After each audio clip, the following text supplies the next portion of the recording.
Bom dia, irmãos e irmãs. Que a graça do Senhor repouse sobre todos nós neste novo ano. Mudou o calendário, mas a vida continua. E nós devemos ser gratos a Deus, porque Deus até aqui nos ajudou. E nós devemos lançar novamente a nossa confiança na palavra do Senhor. Que este ano que nasce diante de nós, essa nova oportunidade que Deus nos concede de viver para a sua glória, não esteja baseada nas nossas vontades, mas esteja muito mais baseado nas vontades ou na vontade do Senhor Deus. Porque a vontade do Senhor Deus, Paulo disse, é boa, perfeita e agradável. Quero convidá-los para refletirmos sobre Jeremias, o profeta Jeremias, no capítulo de número 33, versículos de 1 a 9, Jeremias 33, de 1 a 9. O título desta sessão, de acordo com os tradutores da Bíblia, eles colocaram o tema aqui de promessas de paz e prosperidade. Nós vamos ler até o verso 9, Jeremias 33. Veio a palavra do Senhor a Jeremias segunda vez, estando ele ainda encarcerado no pátio da guarda, dizendo: assim diz o Senhor que faz estas coisas, o Senhor que as forma para as estabelecer, Senhor é o seu nome, invoca-me e te responderei, anunciar-te-ei coisas grandes e ocultas que não sabes. Porque assim diz o Senhor, o Deus de Israel, a respeito das casas desta cidade e das casas dos reis de Judá, que foram derribadas para a defesa contra as trincheiras e a espada. Quando se der a peleja contra os caldeus, para que eu as encha de cadáveres de homens, feridos por minha ira e meu furor, porquanto desta cidade escondi o meu rosto, por causa de toda a sua maldade. Eis que lhe trarei a ela a saúde, e cura, e o sararei, e lhes revelarei abundância de paz e segurança. Restaurarei a sorte de Judá e de Israel, e os edificarei como no princípio. Purificá-los-ei de toda a sua iniquidade com que pecaram contra mim, e perdoarei todas as suas iniquidades com que pecaram e transgrediram contra mim. Jerusalém me servirá por nome, por louvor e glória, entre todas as nações da terra que ouvirem todo o bem que eu lhe faço. Espantar-se-ão e tremerão por causa de todo o bem e por causa de toda a paz que eu lhe dou. Que Deus nos abençoe. Pai, nós colocamos diante de Ti a vida do pregador, e especialmente o texto da Tua Palavra, que o Senhor nos ajude a refletir um pouco a respeito do que o Senhor pretende conosco, de como o Senhor intervém na nossa história, de como o Senhor tem planos para nós, de como o Senhor deseja que nós vivamos mais estreitamente com o Senhor e de como essa comunhão com o Senhor vai produzir entre os nossos queridos a bênção do Senhor. Ajuda-nos a entender Tua Palavra, em nome de Jesus. Amém. Irmãos, as notícias para Jeremias não podiam ser piores. Primeiro porque ele estava preso no pátio da guarda. Quem acompanha um pouco a história de Jeremias sabe que ele sempre foi um homem ligado à mensagem que Deus havia dado para ele, e essa mensagem não era agradável ao governo. O governo não percebia os alertas que Deus estava fazendo acerca da vida do país, acerca da vida de Judá, que era o reino de Israel remanescente, porque o reino de Israel já havia ido embora, já havia sucumbido diante dos assírios.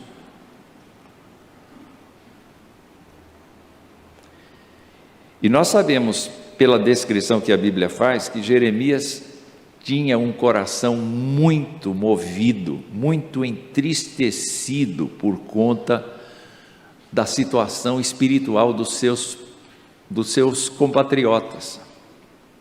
Ele olhava para a sociedade do tempo dele e ele via uma sociedade destruída, uma sociedade espiritualmente morta, porque o próprio Deus denunciava que as pessoas tinham abandonado, tinham virado as costas para Ele.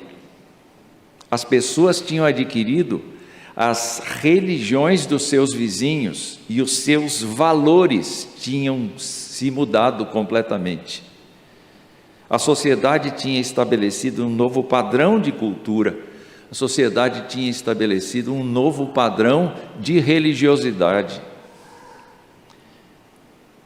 E ele era um dos poucos no país que ainda falava. Ele ia à corte, ele escrevia livros, ele fazia um esforço muito grande no sentido de comunicar que Deus queria fidelidade, mas ele era rechaçado, e é justamente por conta disso que ele está preso aqui. A situação para ele é muito dramática. Pouco antes dele ser preso, ele recebeu uma ordem de Deus para comprar uma propriedade. Ele comprou a propriedade e disse: Deus, eu não entendo, o Senhor está dizendo que vai destruir tudo isso aqui, e o Senhor me manda comprar um terreno. Eu não entendo isto. Então, além da situação da sociedade reprová-lo, da corte reprová-lo, do governo prendê-lo, e de Deus ficar dizendo para ele: este povo está se desviando de mim, eu vou castigar, esse povo está se desviando de mim e castigar. Ele tinha esta angústia interior a respeito de si mesmo e de tudo quanto estava ao seu redor. Eu creio que para o crente sincero da contemporaneidade, existe muita semelhança com Jeremias. Os tempos estão muito difíceis e nós estamos percebendo uma sociedade que caminha para a morte, que caminha para a destruição, para o autoaniquilamento. Pois é justamente nesta situação que Deus vem a ele mais uma vez. O texto nos diz que Deus veio pela segunda vez. A primeira vez aqui, provavelmente, é no capítulo 32, no verso 26, quando Deus faz revelações para ele. Mas aqui, estando preso, Deus faz algumas revelações para ele, e a primeira delas é esta: assim diz o Senhor que faz estas coisas, o Senhor que as forma para as estabelecer, Senhor é o seu nome. Quando Deus se apresenta aqui para Jeremias, mais uma vez, Deus não está dizendo necessariamente que Ele é o Criador de tudo, embora Jeremias no capítulo 32, no verso 17, tenha dito assim: Senhor Deus, eis que fizeste os céus e a terra com o teu grande poder e com o teu braço estendido, coisa alguma te é demasiadamente maravilhosa. Talvez não seja isto que Deus esteja dizendo: olha, sou eu que criei todas as coisas.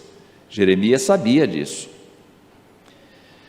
Acontece que quando Deus começou a falar com Jeremias a partir do capítulo 32, você pode fazer uma leitura detalhada desse trecho, Deus disse pelo menos 4 coisas. Veja lá no versículo 27 do capítulo 32, ele disse: eis que eu sou o Senhor, o Deus de todos os viventes. Acaso haveria alguma coisa demasiadamente maravilhosa para mim? Ou seja, eu criei todos vocês, eu conheço todos vocês, eu tenho um plano para a vida de todos vocês, de toda a humanidade, na verdade. Deus não é só Deus dos crentes, Deus é Deus de todos os viventes. Os crentes crerão nele, os não crentes não crerão nele, mas isso não faz de Deus um Deus só dos crentes. Porque o próprio Senhor Jesus Cristo explicou que Deus faz chover sobre bons e sobre maus. Deus não faz chover só dentro do limite da minha propriedade porque eu creio nele. Deus faz chover sobre o vizinho também. Às vezes Deus faz chover sobre o vizinho e não sobre a minha propriedade, exatamente para eu aprender a confiar nele. Deus é brincalhão.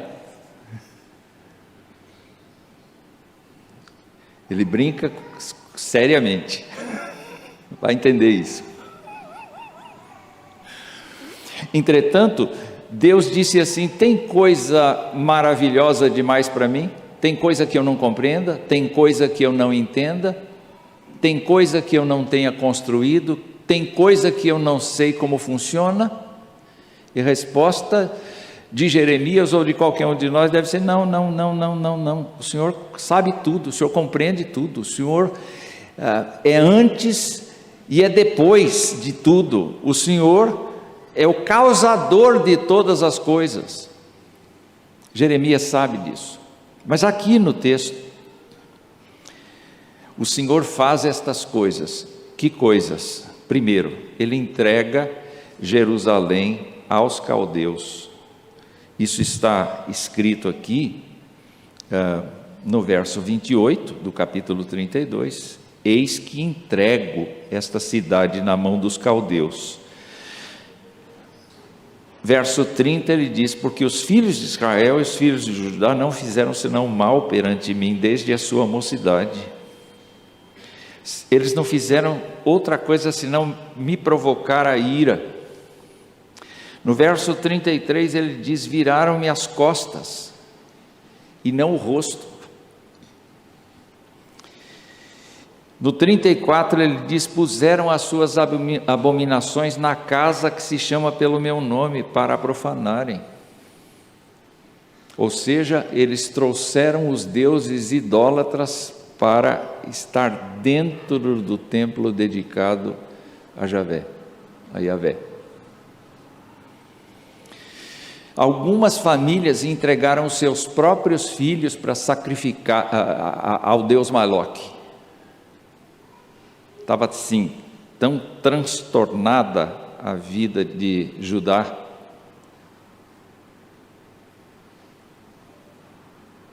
E Deus dizendo: sou eu que faço essas coisas. Sou eu que faço essas coisas. É complexo para a gente admitir que a sociedade não está vivendo sob descontrole. A sociedade, ainda que virando as costas para Deus, está sob o controle de Deus. E Deus está conduzindo a história. E Deus está fazendo todas as coisas acontecerem com o propósito de tudo se congregar em torno da pessoa de Jesus Cristo. Vocês se lembram da frase do apóstolo Paulo que afirma que todo joelho se dobrará e toda língua confessará que Jesus Cristo é Senhor para a glória de Deus Pai? Você acha que todos esses que vão se ajoelhar são crentes? A humanidade vai fazer isso. Alguns vão fazer com adoração, com louvor. Outros vão fazer isso rangendo os dentes, reconhecendo por força da derrota. No caso de Jeremias, Deus diz: eu faço Israel ou Judá padecer nas mãos dos caldeus. Sou eu, o agente disciplinador, sou eu. Não são as circunstâncias, não são as leis da física de ação e reação. Sou eu. Então eu quero estimular os irmãos em 2022 a pensarem que Deus é soberano, continuem crendo no criacionismo, mas também continuem crendo no teísmo, isto é, Deus, ao mesmo tempo transcendente, é imanente, ao mesmo tempo Deus está fora da história, mas dentro da história e dentro da nossa história. Não é? Temos que nos lembrar exatamente disso. O Senhor forma estas coisas terríveis. E o que ele diz a seguir na profecia do capítulo 32 é que ele vai trazer o seu povo de volta. Verso 37, olha o contraste do 36 para o 37 do capítulo 32. Agora, pois, assim diz o Senhor, o Deus de Israel, acerca desta cidade, da qual vós dizeis, já está entregue nas mãos do rei da Babilônia, pela espada, pela fome e pela peste. Eis que eu os congregarei de todas as terras para onde os lancei na minha ira. Aqueles que eu expulso hoje, eu vou trazer amanhã. Mas eu não vou trazê-los da mesma forma como eles saíram. Eles saíram idólatras, eles saíram todos absolutamente irreverentes, com as costas viradas para mim, mas eu vou trazê-los de volta, diz o texto aqui do verso 39, com um coração novo, um caminho novo, um só coração, um só caminho, para que me temam todos os dias, para seu bem e bem de seus filhos, e farei com eles aliança eterna. Sou eu que faço isso também. Quando todos nós imaginamos que a sociedade está caminhando para um caos que não tem volta, Deus está dizendo: não, do mesmo jeito que eu estou conduzindo todos para uma situação de confronto comigo, eu vou trazer de volta aqueles que eu chamei, eu vou trazer de volta aqueles que eu restaurei, dando a eles um coração novo. Eu vou trazer de volta e eles verão, sim, eles verão paz, eles conhecerão paz, eles conhecerão estabilidade, eles conhecerão uma vida comigo. Sou eu que faço isso, sou eu que estabeleço. Portanto, um cristão também tem esperança, ainda que o seu presente seja extremamente nebuloso. O cristão não tem que se ater à circunstância, a sua esperança não pode estar focada nas circunstâncias do momento, mas na esperança escatológica, porque um cristão não vive pelos valores da sociedade, um cristão vive pelos valores da palavra de Deus. Pois é, Deus estava dizendo essas coisas para Jeremias, e Jeremias foi levado cativo junto com a população para Egito pela própria corte, acabou morrendo lá no Egito, não viu Jerusalém ser destruída, não viu Jerusalém ser arrasada. O que ele viu? Ele viu o quadro que Deus lhe pintou lá na frente. O povo vai voltar, Jerusalém será reerguida de uma maneira diferente, e haverá paz, e haverá estabilidade. Então, ainda que a gente morra antes de Jesus Cristo voltar, a gente não deve perder o foco de olhar além de hoje, além deste ano. O apóstolo Paulo avisa que a sociedade vai recrudescer, vai ficar pior. Não é preciso ser profeta, Deus não está me revelando nada aqui de novo, Ele já disse isso por vários dos seus servos no passado. A sociedade vai piorar, porque ela vai ficar cada vez mais distante do referencial que é o Senhor, o Criador de todas as coisas. E nós, os crentes em Cristo, temos o dever de permanecer, mas ao mesmo tempo nós temos que ser um povo alegre em função das esperanças que nos está proposta. E, enquanto isso, padecer por conta do nosso testemunho. A segunda coisa que eu vejo aqui neste texto é que Deus diz no verso 3: invoca-me e te responderei, anunciar-te-ei coisas grandes e ocultas que não sabes. Enquanto que toda a sociedade judaica é uma sociedade que vai se obscurecendo, que vai se tornando fria, desnorteada, vivendo pelos seus próprios valores éticos e morais, Jeremias é convidado a se aproximar. Jeremias é convidado a buscar a Deus com intensidade. Jeremias é convidado a se envolver com Deus para suportar tanto a prisão, quanto as contrariedades que ele está sofrendo, quanto o luto que ele está vivendo, quanto as circunstâncias de pobreza que ele está vivendo. Sabe, a vida humana ali poderia ser insuportável, por conta do peso.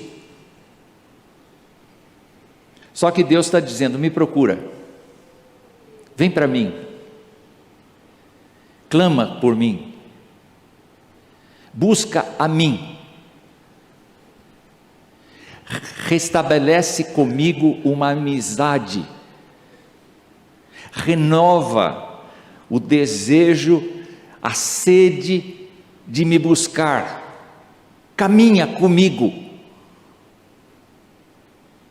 e eu vou te dizer coisas grandes que ninguém sabe, só eu sei, e que você não sabe. Muitas vezes a gente chega para Deus e diz assim: Senhor, o melhor para mim é isso aqui, eu quero isso. E se a gente dissesse: Senhor, me leva numa aventura, me conta coisa que eu não sei, me faz viver situações que eu nunca vivi, me faz perceber coisas que eu nunca conheci. O apóstolo Paulo, de certa maneira, expressou isso da mesma maneira, quando ele disse assim: olha, eu nasci num lar hebreu, eu era da tribo de Benjamim, e a minha tradição benjamita foi preservada em casa. Eu me tornei fariseu, eu fui um dos melhores da minha geração. Eu Eu recebi cartas de autorização, não é qualquer pessoa que recebe isso, eu recebi cartas de autorização para perseguir a igreja. Eu fui uma pessoa importante no meu contexto, eu me tornei alguém na sociedade e as pessoas souberam que eu existia. Mas o que para mim era importante, eu considerei nada, eu considerei esterco para ganhar Jesus. E o que eu faço hoje? Eu quero conhecer Jesus. Eu quero saber como Jesus é, como ele se comporta, como ele pensa. E vocês acham que um Deus infinito não tem o que nos dizer? Sempre uma novidade? Sempre uma coisa que a gente nunca tinha pensado, sempre uma pessoa que a gente nunca tinha se relacionado, sempre uma coisa nova. Será que Deus não tem isso para nós em 2022? Então, quando Deus está falando com Jeremias, e Jeremias está preso, Jeremias está machucado, Jeremias está completamente cabisbaixo, Deus diz: Jeremias, clama a mim, me procura, fala comigo, me conheça, e eu vou te mostrar coisas que você nem imagina. Meus irmãos, isso não significa ganhar dinheiro, isso não significa ter saúde perene, eterna, não é? Ó Deus, eu quero ter 72 num corpício de 20, não dá para ter isso. O maior consolo que a gente tem em relação a essa questão da idade, é que se a gente não deixar esse corpo perecível ir embora para a sepultura, a gente não tem ressurreição. É claro que uma coisa não está condicionada à outra, mas o apóstolo Paulo diz assim: é necessário que a gente morra, para a gente ter o corpo ressuscitado. Então, vamos transformar a dor do envelhecimento em dizer: Senhor, cada vez mais eu sou teu. Senhor, cada vez mais a rosa está murchando, o cravo está murchando. Senhor, cada vez mais eu estou próximo de te conhecer, face a face, vai ser uma glória. Eu estou contando os dias, mas olha, se a gente soubesse o dia que ia morrer, a gente morria um dia antes, de tanta ansiedade, não é? Nós somos terríveis. A lição que deve ficar para Jeremias e para nós é esta: Deus, por meio de Jesus Cristo, deseja proximidade, porque Deus é relacional. E Deus é revelacional, isto é, Ele quer, por meio da Escritura, falar contigo e comigo outra vez. Deus quer cuidar de nós. No meio de toda a tempestade, Deus quer continuar dentro do nosso barco. Mas a nossa parte é clamar.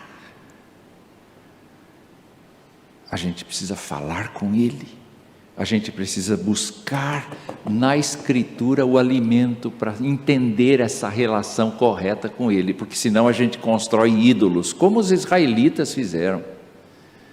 Gente, nós não somos diferentes deles, nós somos capazes de construir altares para os deuses diversos,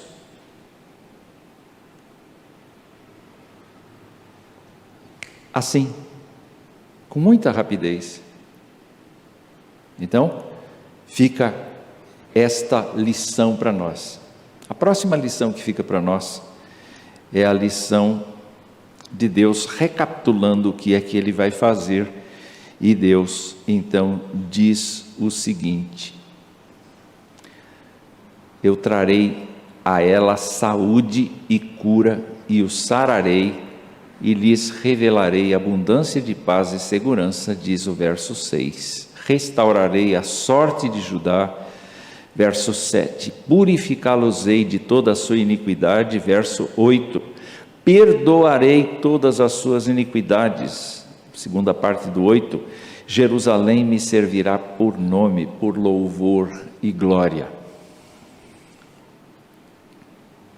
Nós não sabemos quando isso vai ocorrer, porque ainda não ocorreu, nem para os judeus, nem para nós. Quando vai ocorrer? Quando o Senhor Jesus Cristo voltar. E quando o Senhor Jesus Cristo voltar, as pessoas terão o seu arbítrio, mas o poder do alto será tão forte nelas que elas sempre desejarão estar com o Senhor, porque o pecado não haverá. Todos os dias, as pessoas, os irmãos e as irmãs de todas as nações, de todas as etnias, que tiverem sido resgatados pelo Senhor, vão professar a fé no Senhor, vão glorificar Jesus Cristo, vão exaltar o Deus o Pai. O Espírito Santo estará passeando no meio das pessoas, haverá fraternidade, haverá alegria, haverá produtividade do novo céu, da nova terra, haverá glória para Deus. Não glória para nós, mas glória para Deus. E é necessário que a gente deixe de lado a crítica que a gente ouve da sociedade, dizendo assim: esse povo acha que vai para o céu, tudo acaba aqui. Então a gente tem que curtir a vida aqui e agora. Mas o crente não pensa assim. O crente pensa: Deus criou o ser humano para viver com Ele. E eu, ao encerrarmos o período da história humana na terra, nesta terra que nós conhecemos, eu quero viver ao lado do Deus que me criou. E a gente precisa conviver com esta esperança. Nós vamos participar da mesa agora, não vamos? Pois bem, o apóstolo Paulo escreveu que quando a gente come o pão e bebe do cálice, a gente anuncia a morte do Senhor até quando? Até que Ele venha. Então a gente não exalta apenas o passado, a gente exalta o futuro, porque a gente renova aqui diante desta mesa a nossa confiança. Nós é que criamos isso? Não, foi Deus que disse para Jeremias: Jeremias, você está preso, eu vou destruir tudo isso aqui, mas eu vou trazer de volta. Sou eu que formo isso, sou eu que faço isso, eu sou o causador de todas essas coisas. Mas me procure, ande comigo, eu vou confortar você, eu vou anunciar para você coisas grandes e firmes que você não sabe. E mais, eu vou trazer de volta o meu povo. É claro que Jeremias talvez não tivesse nenhuma percepção da ressurreição dos crentes em Jesus Cristo como Paulo teve. Naquele momento ele não sabia disso. Mas nós sabemos que um dia Jesus Cristo voltará e restaurará a ordem que o mundo perdeu por se ausentar de Deus. Igreja, você não tem o direito de ser como Judá. Igreja, você tem só o mandamento de Jesus Cristo de perseverar até o fim. Portanto, eu digo a você, igreja, ser fiel até a morte. E eu te darei a coroa da vida, diz o Senhor Jesus Cristo.